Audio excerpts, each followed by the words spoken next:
రాష్ట్ర వ్యాప్తంగా మొదటి విడత పంచాయతీ ఎన్నికల పోలింగ్ శరవేగంగా కొనసాగుతుంది. ఉదయం నుంచే ఓటర్లు పోలింగ్ కేంద్రాల వద్ద తమ ఓటు హక్కును వినియోగించుకునేందుకు క్యూ కడుతున్నారు. రాష్ట్ర ఎన్నికల సంఘం సమాచారం మేరకు మొదటి 2 గంటల్లో ఉదయం 9 గంటల వరకు 18.37% పోలింగ్ నమోదైనట్లుగా తెలిపారు. మొత్తం 35,26,266 మంది ఓటర్లలో ఇప్పటి వరకు 6,47,879 మంది తమ ఓటు హక్కును వినియోగించుకోనున్నారు. మహబూబాబాద్ జిల్లాలో అత్యధికంగా 28.87% పోలింగ్ నమోదైంది. ఇక్కడ మొత్తం 30,781 మంది ఓటర్లలో 8,885 మంది ఓటు వేశారు.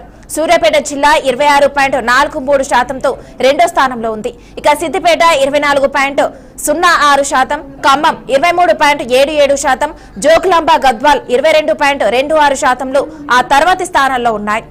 తెలంగాణలో తొలి విడత పంచాయతీ ఎన్నికల పోలింగ్ ప్రశాంతంగా కొనసాగుతుంది. ఓటు హక్కు వినియోగించుకునేందుకు ఓటర్లు పెద్ద సంఖ్యలో పోలింగ్ కేంద్రాల వద్ద బారులు తీరారు. మధ్యాహ్నం 1 గంట వరకు పోలింగ్ జరగనుండగా మధ్యాహ్నం 2 గంటల నుంచి ఓట్ల లెక్కింపు చేపట్టి ఫలితాలను వెల్లడిస్తారు. ఇందులో భాగంగానే మహబూబాబాద్ జిల్లా గూడూరు మండలంలోని 41 గ్రామ పంచాయతీల మొదటి విడత ఎన్నికలు కొనసాగుతున్నాయి. ప్రతి పోలింగ్ కేంద్రం వద్ద ఓటర్ల రద్దీ కనిపించగా ఎటువంటి అవాంఛనీయ సంఘటనలు చోటు చేసుకోకుండా పోలీసులు కట్టుదిట్టమైన భద్రతా ఏర్పాట్లు చేశారు. సంగారెడ్డి జిల్లా పటాన్చెరు మండలంలోని 3 పంచాయతీలు నందికామ, క్యాసారం, బానూరు గ్రామాలకు మొదటి విడత సర్పంచ్ ఎన్నికల పోలింగ్ కొనసాగుతున్నాయి. మొత్తం 36 పోలింగ్ కేంద్రాలకు 125 మంది సిబ్బంది విధులు నిర్వహిస్తున్నారు. చలి తీవ్రతతో ఓటింగ్ ప్రక్రియ మందకొడిగా కొనసాగుతుంది. పోలింగ్ కేంద్రాల వద్ద ఎలాంటి అవాంఛనీయ ఘటనలు జరగకుండా పోలీసులు గట్టి బందోబస్తు ఏర్పాటు చేశారు. సిద్దిపేట జిల్లా గజ్వేల్ నియోజకవర్గంలోనూ మొదటి విడత సర్పంచ్, వార్డు మెంబర్స్ ఎన్నికలు ప్రశాంతంగా కొనసాగుతున్నాయి. ఉదయం నుంచి క్యూ లైన్లలో ఓటర్లు బార్లు తీరి తమ ఓటును వినియోగించుకుంటున్నారు. 119 మంది గ్రామాలు కాను 12 గ్రామాల వార్డు సర్పంచ్ సభ్యులు ఏకగ్రీవం కావడంతో 107 గ్రామ పంచాయతీలో ఎన్నికల పోలింగ్ కు పోలీసులు పకడ్బందీగా ఏర్పాట్లు చేశారు. రంగారెడ్డి జిల్లా షాద్నగర్ నియోజకవర్గంలో 153 గ్రామ పంచాయతీలకు గాను 6 గ్రామ పంచాయతీలో సర్పంచ్ పదవులు 6 ఏకగ్రీవం కాక మిగిలిన 147 గ్రామ పంచాయతీలకు అదేవిధంగా 882 వార్డులకు ఎన్నికలు జరుగుతున్నాయి. ఉదయం నుండే జనాలు ఓట్లు వేసేందుకు పోలింగ్ కేంద్రాలకు చేరుకుంటున్నారు. ఖమ్మం జిల్లా వైరా మండలంలో 18 పంచాయతీలకు గాను 168 పోలింగ్ కేంద్రాలను అధికారులు ఏర్పాటు చేశారు. ఎన్నికల కోసం 350 మంది ఎన్నికల సిబ్బంది, 4 జోనల్ ఆఫీసర్, 8 రూట్ ఆఫీసర్, 22 ఆర్వోలు విధులు నిర్వహిస్తున్నారు. ఎలాంటి సంఘటనలు చోటు చేసుకోకుండా పోలీసులు గట్టి బందోబస్తు ఏర్పాటు చేశారు. పెద్దపల్లి జిల్లాలో కాల్వరాంపూల్ మండలంలో మొదటి విడత గ్రామ పంచాయతీ ఎన్నికలు పోలింగ్ ప్రశాంతంగా జరుగుతుంది. మధ్యాహ్నం 2 గంటల నుంచి ఎన్నికల కౌంటింగ్ ప్రారంభం కానుంది. కౌంటింగ్ అనంతరం సర్పంచ్, వార్డు సభ్యుల ఫలితాలను అధికారులు విడుదల చేస్తారు. సమస్యాత్మకమైన కేంద్రాల్లో వెబ్కాస్ట్ కెమెరాల ద్వారా పోలింగ్ పర్యవేక్షిస్తున్నారు.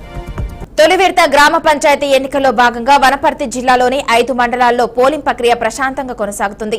గన్పూర్లో 20%, గోపాల్పేటలో 17.4%, పెద్దమండిలో 21.8%, రేవల్లి 21.1%, ఏతుల 20.5%, 9 గంటల వరకు ఓటింగ్ శాతం నమోదైంది. వనపర్తి జిల్లా కలెక్టరేట్లోని సమావేశ మందిరంలో ఏర్పాటు చేసిన కంట్రోల్ రూమ్ నుంచి వెబ్ కాస్టింగ్ ద్వారా జిల్లా కలెక్టర్ ఆదర్శ్ సురపై ఎన్నికల ప్రక్రియను సాధారణ ఎన్నికల పరిశీలకులు మల్లయ్య భట్టు, అదనపు కలెక్టర్, స్థానిక సంస్థలు యాదయ్యతో కలిసి పర్యవేక్షిస్తున్నారు. సిద్దిపేట జిల్లా దుబ్బాక నియోజకవర్గంలో మొదటి విడత ఎన్నికల్లో భాగంగా రాయపూలు మండలంలోని 19 గ్రామ పంచాయతీలో గాను 2 ఏకగ్రీవం కాగా 17 గ్రామ పంచాయతీలకు ఎన్నికలు జరుగుతున్నాయి. దౌలతాబాద్ మండలం గ్రామ పంచాయతీలు 25 గాను 2 ఏకగ్రీవం గాను 23కు ఎన్నికలు జరుగుతున్నాయి. ఉదయం నుంచే పోలింగ్ కేంద్రాల వద్దకు ఓటర్లు చేరుకుని ఓటు హక్కును వినియోగించుకుంటున్నారు. మహబూబాబాద్ జిల్లాలో మొదటి విడత పంచాయతీ ఎన్నికల పోలింగ్ మందకొడిగా కొనసాగుతుంది. చలి తీవ్రత తగ్గడంతో 9 గంటల నుంచి పోలింగ్ ఊపందుకుంది.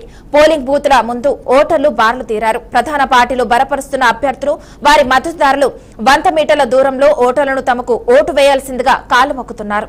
యాదాద్రి భువనగిరి జిల్లా చౌటుప్పల్ మున్సిపల్ కేంద్రం, హైదరాబాద్ విజయవాడ హైవేపై వాహనాల రద్దీ పెరిగిపోయింది. మొదటి విడత ఎన్నికల్లో భాగంగా పట్టణం నుండి వాహనదారులు పల్లెబాట పట్టడంతో హైదరాబాద్ విజయవాడ హైవే వాహనాలతో రద్దుగా మారింది. తమ ఓటు వినియోగించుకునేందుకు హైదరాబాద్ నుండి నల్గొండ, సూర్యాపేట, మిర్యాలగూడ, ఖమ్మం జిల్లాలకు ఆర్టీసీ బస్సులో, ప్రైవేటు వాహనాల్లో ఓటర్లు భారీగా వెళ్తూ ఉండటంతో రహదారులు వాహనాలతో నిండిపోయాయి.